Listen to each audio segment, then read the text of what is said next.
지금 주방 찬장을 한번 열어보십시오. 구석 어딘가에 반쯤 쓴 소금통 하나와 뚜껑이 굳어있는 꿀 한 병이 있지 않으십니까?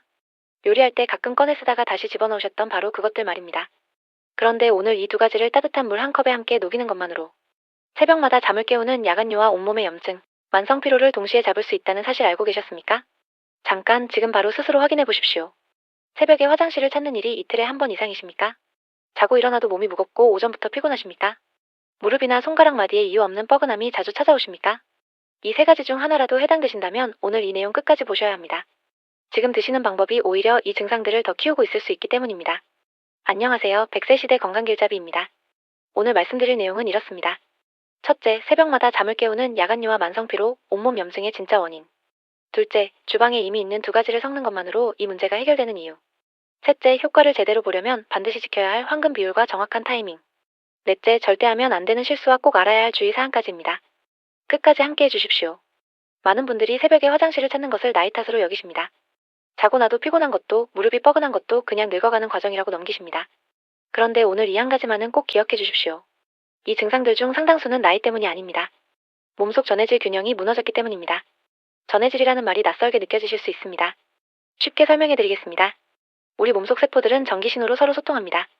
신경이 움직이고 근육이 수축하고 심장이 뛰는 것, 방광이 제때 조여지고 이완되는 것, 이 모든 것이 전기신호 덕분입니다. 그런데 이 전기신호가 제대로 흐르려면 반드시 필요한 것이 있습니다. 바로 나트륨과 마그네슘, 칼륨 같은 미네랄입니다. 이것들이 전해질입니다. 집에 전기가 나갔다고 생각해 보십시오. 냉장고도 멈추고 불도 안 켜지고 온 집이 마비됩니다. 전해질이 부족해진 몸이 꼭 그렇습니다. 신경 전달이 느려지고 근육이 제대로 이완되지 않습니다. 방광 조절 능력이 떨어집니다. 그 결과 새벽마다 잠에서 깨고 몸이 무겁고 작은 자극에도 염증이 쉽게 생기는 겁니다. 그런데 여기서 정말 중요한 사실이 하나 있습니다.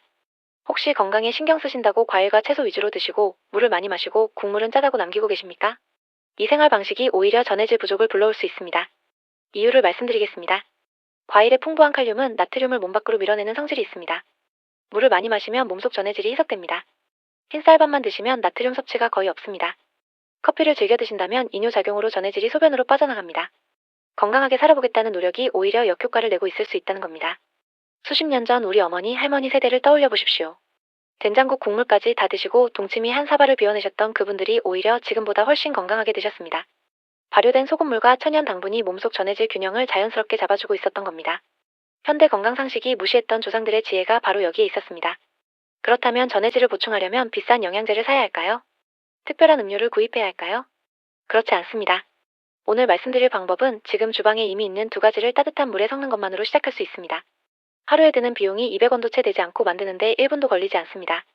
이 두 가지가 무엇인지, 왜 이 조합이 야간류와 숙면, 염증에 동시에 작용하는지, 그리고 어떻게 만들어 마셔야 제대로 효과를 볼 수 있는지 지금 바로 이어서 말씀드리겠습니다. 지금까지 전해질 불균형이 야간류와 만성피로, 염증의 뿌리가 될 수 있다는 것을 말씀드렸습니다. 이제 주방에 이미 있는 두 가지가 무엇인지 공개하겠습니다. 바로 천일염과 천연꿀입니다. 천일염 한 꼬집과 천연꿀 반 티스푼. 이것을 따뜻한 물 한 컵에 녹여서 마시는 것입니다. 너무 단순해서 허무하게 느껴지실 수도 있습니다. 그런데 이 조합이 왜 야간류와 수면, 염증에 동시에 작용하는지 하나씩 정확히 설명해 드리겠습니다. 먼저 천일염입니다. 마트에서 흔히 보는 하얗고 곱게 갈린 정제염과 천일염은 겉모습은 비슷하지만 몸에 작용하는 방식이 완전히 다릅니다. 정제염은 나트륨과 염소만 남기고 나머지 성분을 모두 제거한 것입니다.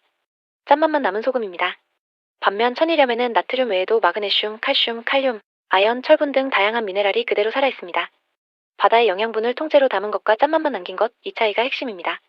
이 중에서도 특히 마그네슘에 주목하십시오. 마그네슘은 우리 몸에서 300가지 이상의 생화학 반응에 관여합니다. 근육을 이완시키고 신경을 안정시키며 수면을 유도하는 멜라토닌 생성을 돕습니다. 방광 근육이 밤사이 과도하게 수축하지 않도록 조절하는 역할도 합니다. 마그네슘이 부족하면 방광이 작은 자극에도 쉽게 반응해 새벽마다 잠을 깨게 됩니다. 천일염 속 마그네슘이 이 문제를 뿌리에서 잡아주는 겁니다. 마그네슘 결핍은 생각보다 흔합니다. 과일과 채소 위주 식단, 잦은 커피 섭취, 물을 많이 마시는 습관 모두 마그네슘이 소변으로 빠져나가는 것을 촉진합니다. 나이가 들수록 소장에서 마그네슘 흡수율도 떨어집니다. 별다른 이유 없이 다리에 쥐가 잘 나고 예민해지고 잠이 얕아졌다면 마그네슘 부족을 의심해 보셔야 합니다. 이제 꿀의 역할입니다. 꿀이 왜 이 조합에 들어가야 할까요? 세 가지 이유가 있습니다. 첫 번째는 흡수율입니다. 꿀 속 포도당과 과당이 천일염의 미네랄 흡수를 도와줍니다. 소금물만 마실 때보다 미네랄이 세포 안으로 훨씬 빠르게 흡수됩니다. 마치 빈손으로 문을 두드리는 것과 열쇠를 갖고 문을 여는 것의 차이입니다. 꿀이 그 열쇠 역할을 합니다. 두 번째는 수면입니다. 꿀에 들어있는 포도당은 뇌에서 트립토판이라는 물질의 흡수를 돕습니다. 트립토판은 세로토닌으로, 세로토닌은 다시 수면 호르몬인 멜라토닌으로 전환됩니다. 잠자리에 들기 전 꿀이 들어간 따뜻한 소금물 한 잔이 이 자연스러운 전환 과정을 뒷받침합니다. 수면제처럼 억지로 잠을 재우는 것이 아니라 몸이 스스로 잠들 준비를 할 수 있도록 돕는 겁니다. 세 번째는 염증입니다. 천연꿀에는 폴리페놀 계열의 항산화 물질이 풍부합니다. 이 성분이 체내 염증 반응을 억제하는 데 도움이 됩니다. 천일염의 미네랄과 꿀의 항산화 성분이 만나면 각각 단독으로 작용할 때보다 시너지를 냅니다. 그렇다면 정확히 어떻게 만들어야 할까요? 황금 비율과 타이밍을 지금 알려드리겠습니다. 만드는 방법은 이렇습니다. 먼저 물 온도가 가장 중요합니다. 체온과 비슷한 온도, 약 40도에서 50도 사이의 따뜻한 물 250ml를 준비하십시오. 손으로 컵을 감쌌을 때 뜨겁지 않고 따뜻하게 느껴지는 정도면 됩니다. 꿀은 60도 이상의 온도에서 효소와 항산화 성분이 파괴됩니다. 팔팔 끓인 물에 꿀을 녹이면 그냥 단물이 되어버립니다. 준비된 물에 천일염을 넣으십시오. 양은 엄지와 검지로 살짝 집을 정도, 약 1g 미만입니다. 처음 시작하시는 분들은 이보다 더 적게 넣으셔도 됩니다. 여기에 천연꿀 반 티스푼을 넣고 30초 이상 천천히 저어서 완전히 녹이십시오. 맛을 보았을 때 짭짤하기보다는 은은하게 짠 느낌이 나야 적당한 양입니다. 타이밍은 두 가지입니다. 아침 기상 후입니다. 단, 눈을 뜨자마자 바로 마시시면 안 됩니다. 일어나신 뒤 가볍게 물로 입을 헹구시고 10분에서 15분 후에 천천히 드십시오. 밤새 이어진 공복 상태라 흡수가 빠릅니다.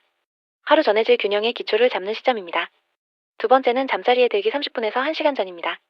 이 시점에 마시면 마그네슘이 방광 근육을 이완시키고 꿀이 멜라토닌 생성을 도와 수면의 질이 높아집니다. 야간요가 심하신 분들은 저녁 시점이 특히 중요합니다. 단 이 시간 이후로는 추가로 물을 마시지 마십시오. 잠자리 전 수분을 과하게 섭취하면 야간요가 오히려 심해질 수 있습니다. 꿀을 선택하실 때 반드시 확인하셔야 할 것이 있습니다. 마트에서 파는 꿀 중에는 물엿이나 과당, 설탕이 섞인 제품이 많습니다.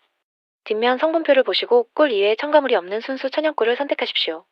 성분표가 짧고 단순할수록 좋은 제품입니다. 마찬가지로 소금도 반드시 천일염을 선택하십시오. 꽃소금이나 구운 소금, 정제염은 미네랄이 없거나 매우 적습니다. 처음 일주일은 양을 절반으로 줄여서 시작하십시오. 천일염은 더 적게, 꿀도 4분의 1 티스푼으로 시작하십시오. 몸이 반응하는 것을 보면서 2주차부터 조금씩 늘려가십시오. 급하게 양을 늘리는 것은 이 방법을 망치는 가장 흔한 실수입니다. 그런데 아무리 좋은 방법도 잘못 드시면 효과가 없거나 오히려 몸에 부담이 됩니다. 절대 하면 안 되는 실수와 반드시 알고 계셔야 할 주의사항을 지금 바로 이어서 말씀드리겠습니다. 지금까지 천일염과 천연꿀을 따뜻한 물에 섞는 황금 비율과 타이밍을 말씀드렸습니다. 이제 절대 하면 안 되는 실수 5가지와 반드시 알고 계셔야 할 주의사항들을 말씀드리겠습니다. 이것을 모르고 드시면 효과를 전혀 못 보시거나 오히려 건강에 부담이 생길 수 있습니다. 첫 번째 실수는 정제염을 사용하는 것입니다. 정제염과 천일염은 겉모습이 비슷하지만 몸에 작용하는 방식이 완전히 다릅니다. 정제염은 마그네슘을 비롯한 미네랄이 거의 없습니다. 오늘 말씀드린 방법에서 가장 핵심은 천일염 속 마그네슘과 다양한 미네랄입니다. 이것 없이는 아무리 꿀을 넣어도 효과를 볼 수 없습니다. 반드시 포장지에 천일염이라고 표기된 제품을 구입하시고 가능하면 국내산 갯벌 천일염을 선택하십시오. 두 번째 실수는 뜨거운 물을 사용하는 것입니다. 꿀은 60도 이상에서 효소와 항산화 성분이 파괴됩니다. 팔팔 끓인 물에 꿀을 녹이면 그냥 단 소금물이 되어버립니다. 처음 이 방법을 시작하신 분들이 가장 많이 하시는 실수입니다. 반드시 손으로 컵을 감쌌을 때 따뜻하게 느껴지는 온도, 약 40도에서 50도 사이의 물을 사용하십시오. 세 번째 실수는 양을 임의로 늘리는 것입니다. 몸에 좋다고 해서 천일염을 많이 넣으면 오히려 혈압이 올라가고 신장에 부담이 됩니다. 꿀도 많이 넣으면 혈당이 올라갑니다. 처음 일주일은 반드시 소량으로 시작하십시오. 천일염은 한 꼬집의 절반, 꿀은 4분의 1 티스푼으로 시작하셔서 몸의 반응을 확인하면서 서서히 늘려가십시오. 빨리 효과를 보고 싶어서 처음부터 많이 드시면 오히려 역효과가 납니다. 네 번째 실수는 잠자리에 들기 직전에 마시는 것입니다. 잠자리 전 수분을 과하게 섭취하면 야간요가 오히려 심해집니다. 저녁에 드시는 시점은 잠자리에 들기 최소 30분 전, 가능하면 1시간 전이 좋습니다. 그 이후로는 추가로 물이나 음료를 드시지 마십시오. 다섯 번째 실수는 며칠 마시다가 포기하는 것입니다. 전해질 균형이 회복되는 데는 시간이 필요합니다. 처음 2주는 몸이 적응하는 기간입니다. 3주차부터 수면의 질이 조금씩 달라지기 시작하고 한 달이 지나면 야간요 횟수가 줄어드는 것을 느끼실 수 있습니다. 매일 아침 양치를 하듯 루틴으로 만드십시오. 달력에 표시를 하시거나 스마트폰 알람을 맞춰 두시는 것도 좋은 방법입니다. 이제 반드시 알고 계셔야 할 주의사항들입니다. 첫째, 고혈압 약을 복용 중이신 분들은 반드시 주치의와 상담 후 시작하십시오. 천일염의 나트륨이 혈압에 영향을 줄 수 있습니다. 이 방법을 시작하신 후 어지러움이나 두근거림이 느껴지신다면 즉시 중단하시고 주치의와 상담하십시오. 둘째, 당뇨약이나 인슐린을 복용 중이신 분들은 꿀의 당분이 혈당에 영향을 줄 수 있습니다. 꿀의 양을 최소화하거나 꿀 없이 천일염만 활용하는 방향으로 주치의와 먼저 상의하십시오. 셋째, 신장질환이 있으신 분들은 이 방법을 드시지 마십시오. 신장 기능이 약해진 상태에서는 나트륨과 미네랄 배출이 원활하지 않아 오히려 부담이 됩니다. 신부전이나 투석 중이신 분들도 마찬가지입니다.